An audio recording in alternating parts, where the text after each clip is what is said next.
I would like to speak again briefly about the Four Noble Truths of Buddhism, as it is such a basic and essential element of the Buddhist teachings.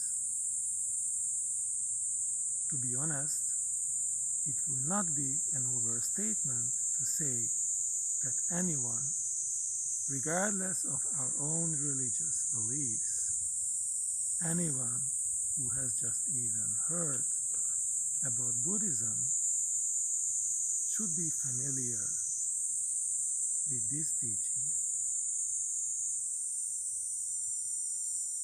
The reality is, however, that there are many people, many people, even those who would identify as Buddhists, even for a lifetime, yet they would not know about the teachings of the Four Noble Truths. Even though this was the first thing taught by the person who later came to be known as the Buddha. What I am trying to say is that it appears to be a mistake to believe that just by living in a country that has several hundred years of Buddhist history, or even more than 1,000 years of Buddhist history, all that does not make a person a Buddhist. To be familiar with Buddhist customs that originate or are believed to originate from Buddhism does not make a person Buddhist either. Meditating several hours a day, following a strict schedule, also doesn't make a person a Buddhist. It is the knowledge of the basic teachings of Buddhism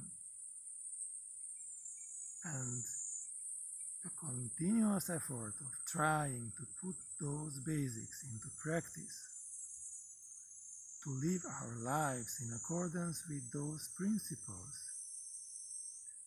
That is what can make a person a Buddhist.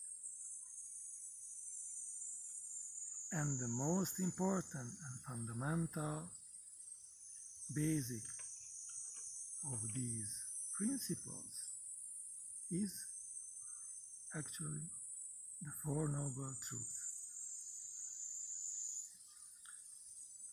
So, what are the Four Noble Truths then? Let us see.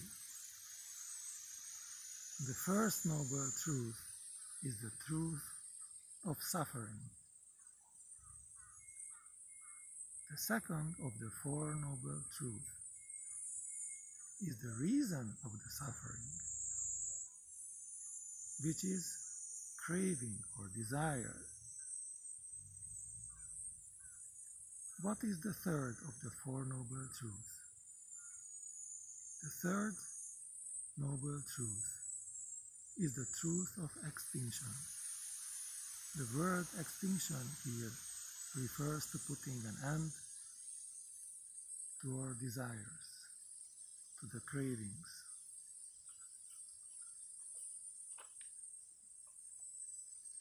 And last but not least, the fourth of the Four Noble Truths is the truth of the way.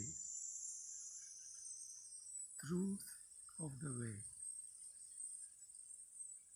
A further elaborated version of the Fourth Noble Truth is the teaching of the Eightfold Noble Path. The Eightfold Noble Path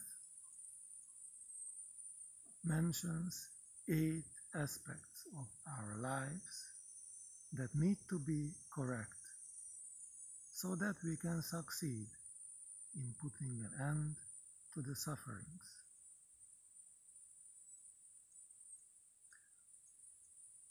One of those 8 aspects that are mentioned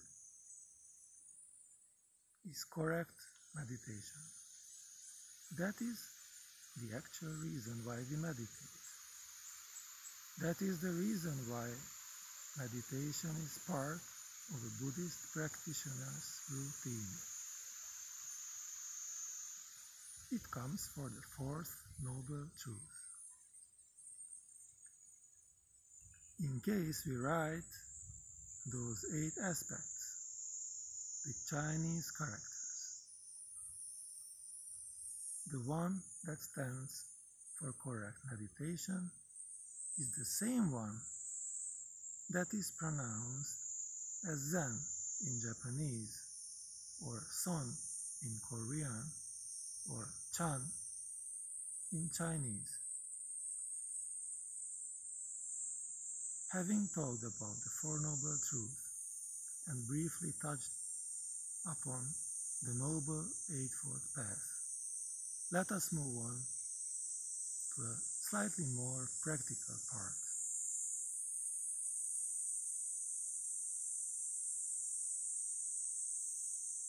A method for entering correct meditation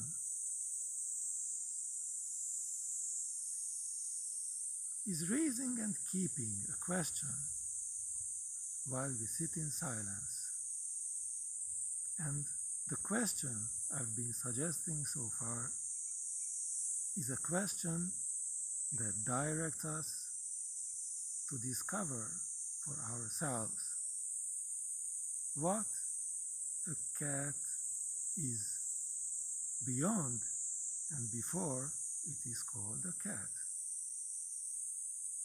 and beyond and before its well-known physical shape.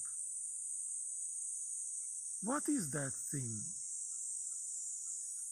we normally refer to as a cat in English, or Katze in German, and so on?